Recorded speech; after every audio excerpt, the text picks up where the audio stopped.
जय हिंद साथियों, मैं सब इंस्पेक्टर अविनाश चौधरी आप सभी का स्वागत करता हूं आपके इस YouTube चैनल पर। साथियों, जैसा कि आप सभी को पता है कि बिहार एसआई की जो आने वाली वैकेंसी है उसके ऊपर जो भी इंफॉर्मेशन मेरे पास होते हैं, साथ ही साथ तैयारी के दौरान आप जो सिचुएशन फेस करते हो उस तमाम तरह के सवालों को मैं लेके आपको उसका सॉल्यूशन देने के लिए आता हूँ। एक हेल्प के पॉइंट ऑफ व्यू से आता हूँ। कुछ बच्चे होंगे जो इन छोटी छोटी चीज़ों में फंस के अपनी तैयारी में थोड़ा सा वो रुकावट पैदा कर रहे होंगे, तो मैं वहाँ पे थोड़ा बूस्टअप करने के पॉइंट ऑफ व्यू से आता हूँ। इसी क्रम में कुछ क्वेश्चन जो कॉमन चीज़ें हैं, जो आपके तैयारी के दौरान आपके दिमाग में आता है, और मेरे भी दिमाग में आता था जब मैं तैयारी कर रहा था, अभी भी आता है। तो उस सवालों का जवाब लेके मैं आया हूँ।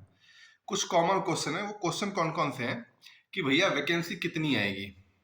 अब अलग अलग न्यूज चैनल पे अलग अलग सोर्सों से पता चला, कहीं कह रहा 1800 आ रही है, कोई कह रहा 1850 आ रही है, कोई कह रहा 2000 आ रही है। मेरा ऐसा मानना है कि वैकेंसी 1800 से लेकर 2000 के बीच में रहनी चाहिए।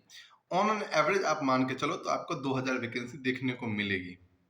इलेक्शन का महीना है, हो सकता है 19-20 हो, 19 की तो गुंजाइश नहीं है, 20 ही हो सकता है। तो मैं ये कह रहा हूँ, मान के चलिए कि 2000 वैकेंसी आपकी आएगी।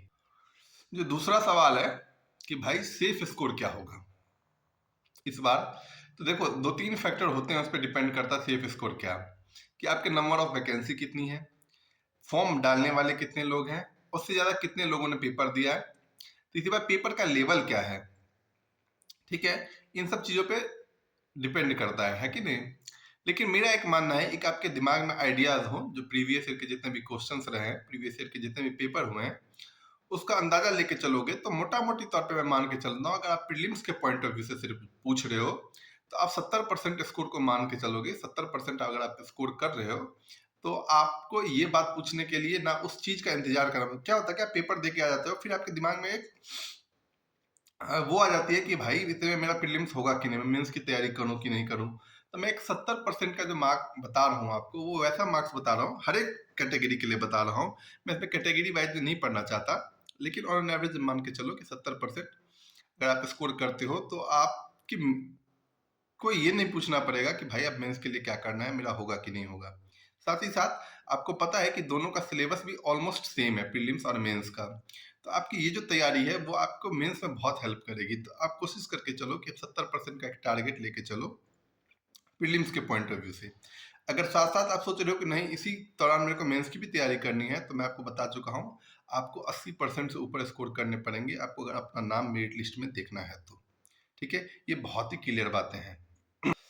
तीसरा जो क्वेश्चन था कि भाई प्रैक्टिस सेट में कितने नंबर आने चाहिए, प्रैक्टिस सेट में आपके स्कोर क्या होने चाहिए। तो प्रैक्टिस सेट आपको एक आइडिया देता है कि भाई आपकी तैयारी कैसी चल रही है, आपकी तैयारी कहाँ तक पहुंची है। उसमें कैटेगरी वाइज बच्चे होंगे, कुछ बच्चे होंगे जो 3-4 साल से तैयारी कर रहे होंगे, अगर उनके स्कोर अगर आपको 75 से ऊपर आ रहे हैं तो आप अच्छी तैयारी पे चल रहे हो, थोड़ा सा रिवीजन अच्छे से करो। बाद बाकी जिन बच्चों के 70 से नीचे नंबर आ रहे हैं, 50-60 के बीच में आ रहे हैं, 50 से नीचे आ रहे हैं, उनको एक बार बेसिक देखना पड़ेगा। आप देखो कि कहाँ पे आप लैग कर रहे हो, पेपर को एनालाइज करो। बाद बाकी अगर आप 60 से ऊपर तैयार क्वेश्चन आपके सही हो रहे हैं तो आप देखो कौन से सेक्शन पे हमको फोकस कर, क्योंकि क्या होता है ना कि एक सर्टेन मार्क्स के बाद ना स्कोर बढ़ाना थोड़ा मुश्किल हो जाता है। आपको एक एक सेक्शन पे बहुत मेहनत करनी पड़ेगी, 2-2, 4-4 नंबर बढ़ाने के लिए। 50-55 नंबर लाना बहुत आसान होता है, आप 2 महीने लगा के मेहनत करोगे, इतने स्कोर आप मार लोगे। इसके ऊपर एक एक नंबर बढ़ाने के लिए आपको मेहनत करनी पड़ती है। तो मेरे हिसाब से अगर आपको अगले 6 महीने आपके पास है, अगर आपके 55-60 नंबर आ रहे हैं तो आप आराम से आप रेस में हो और आप अचीव कर सकते हो उस टारगेट को, है ना। तीसरी बात कि भाई प्रैक्टिस सेट कौन सा लगाया जाए। अभी जहाँ तक मुझे नॉलेज है, अभी कोई नया प्रैक्टिस सेट तो आया नहीं है मार्केट में। जो पुराने प्रैक्टिस सेट आपके पास अवेलेबल है या आपको पुरानी दुकानों में मिल जाता है, आप वही ले लो, आप उससे लगाओ। कुल मिला के क्वेश्चन वही रहने हैं, ठीक है।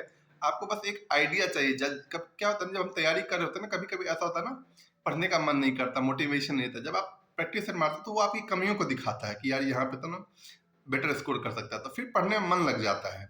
इसलिए उस पॉइंट ऑफ व्यू से भी प्रैक्टिस सेट का होना बहुत जरूरी है। ऑनलाइन ऑफलाइन कोई मैटर नहीं करता है, लेकिन अपने टाइम बाउंड के अंदर आप मारने की कोशिश कीजिए, एनालाइज कीजिए। कुछ नए क्वेश्चन दिखते हैं तो उसको नोट कीजिए उसके डिस्क्रिप्शन को थोड़ा-सा पढ़ लीजिए, ताकि ना उससे रिलेटेड 2-4 फैक्ट आपको और पता होने चाहिए। मैं ये नहीं कह रहा हूँ कि लेके रट्टा मारने के लिए बैठ जाओ, लेकिन कम से कम ये होना चाहिए कि जो प्रैक्टिस सेट आपकी आँखों से गुज़र गया है, आने वाले कोई पेपर में या किसी प्रैक्टिस सेट में उसके क्वेश्चन दिखते हैं तो वो गलत नहीं होने चाहिए। इस तरह से उसको एनालाइज़ कर लिया जाए। बाकी मैं आज शाम में कोशिश करूँगा लाइव आने की। तो आप एक प्लीज़ एक आप लोगों से रिक्वेस्ट है कि ज़्यादा से ज़्यादा बच्चों तक ये बातें पहुँचा दें कि मैं 7 बजे या 7 सवा 7 बजे तक लाइव आऊँगा। मैक्सिमम बच्चों को आप जोड़ना, जिनके जो भी क्वेरीज़ होंगी उनका मैं कोशिश करूँगा कि लाइव मैं आंसर दे दूँ, ताकि छोटे-छोटे क्लिप बनाने की ज़रूरत ना पड़े, कुछ चीज़ों का वहीं पे जवाब दिया जा सकता है ना? तो हम लोग मिल-जुल के बात-वात करेंगे, प्लानिंग करेंगे कैसे क्या तैयारी होनी है। तो प्लीज़ ये इन्फॉर्मेशन बाकी बच्चों तक भी पहुँचा दीजिएगा। बहुत-बहुत धन्यवाद। जय हिंद।